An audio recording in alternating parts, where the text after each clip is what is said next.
Oui, Godofroid Karanda, nous allons continuer bien sûr notre débat. Nous étions arrêtés effectivement sur Guillaume Soro qui est arrivé ici, qui m'a passé qui a passé du temps avec notre petit frère Moubeb ici. Revenons un peu sur l'analyse de Guillaume Soro que vous étiez en train de dire qu'il était inquiété.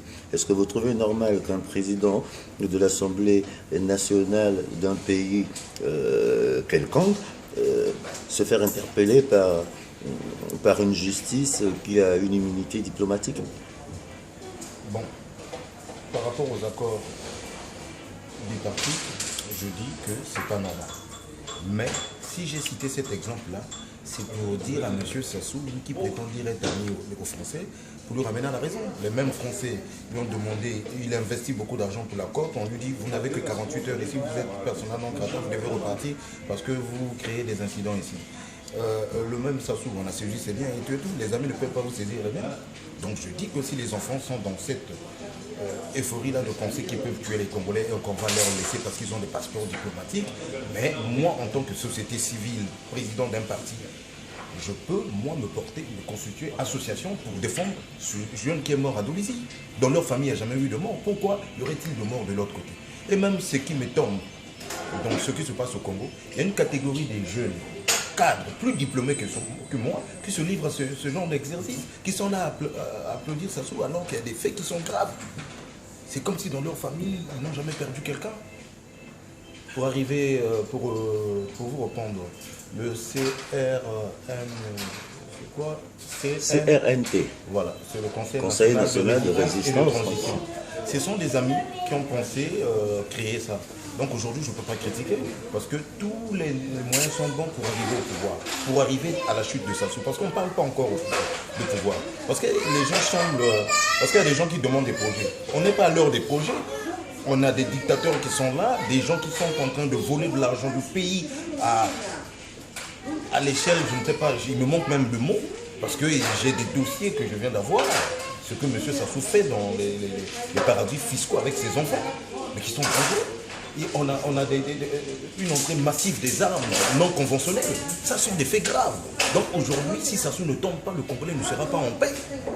Je vais vous citer un exemple qui est très bête.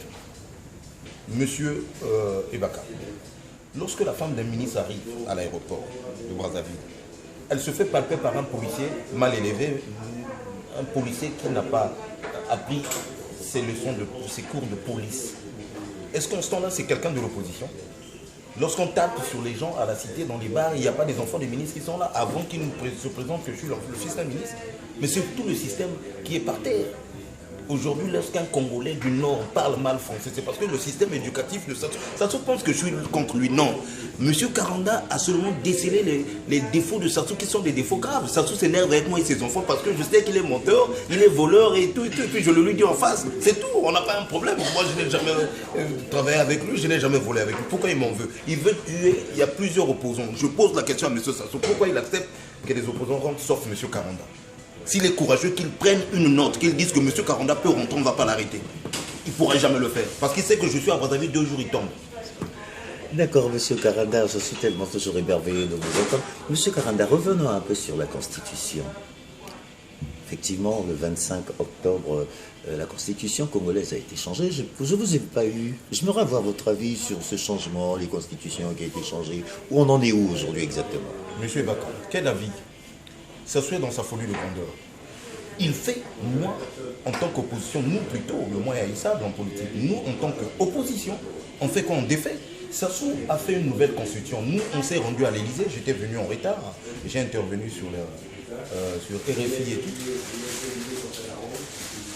Lorsqu'on a reçu l'opposition à l'Élysée à 11h, à 17h, il y a eu un communiqué de fait par l'Élysée qui disait qu'ils ne reconnaissent pas la constitution de Sassou.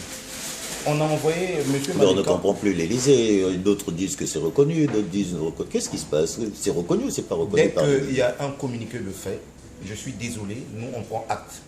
Aujourd'hui, si vous voyez bien sur le paysage français, M. François Hollande est en train de payer son ambiguïté en politique internationale, notamment sur l'affaire du Congo. Il y a eu l'impact. Aujourd'hui, le Front National, parce qu'ils ont soutenu quelque part le Congo, et comme il y a des Africains qui votent ici en France, ça pesait. Nous, on avait promis ça. Mais je pense que, en regardant ce qui se passe, M. Hollande va reculer. Il a une position qui est ambiguë, tout le monde le sait.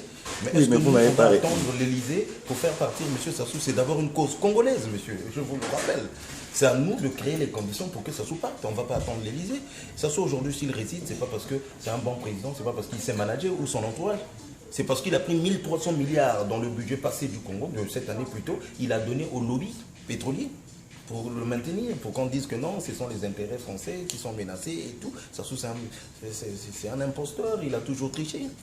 Alors qu'avec 1300 milliards, il pouvait régler le problème. Puisque nous, on se bat pour un problème de partage de richesse. 1300 milliards, c'est énorme. Les combattants qui le menacent matin, midi, soir ici. Je crois que ces petits-là, si on leur donne 5 milliards, bon, ça c'est votre part du pétrole, ils ne vont pas se calmer. Mais je comprends aisément, je ne suis pas pour la violence. Mais voir des jeunes qui sont diplômés, qui ont le même âge que son fils qui est milliardaire, vouloir taper leur père, c'est pour leur dire que vous êtes voyous, parce que l'argent d'un enfant du président peut servir à 10 000 Congolais. Donc c'est un peu logique, donc je ne peux pas aller voir ces jeunes-là pour leur dire ne tapez pas sur le président. Ok, monsieur Godefroid Karanda, il nous reste plus beaucoup de quelques minutes encore. Godefroid, la fin de l'année arrive. Oui.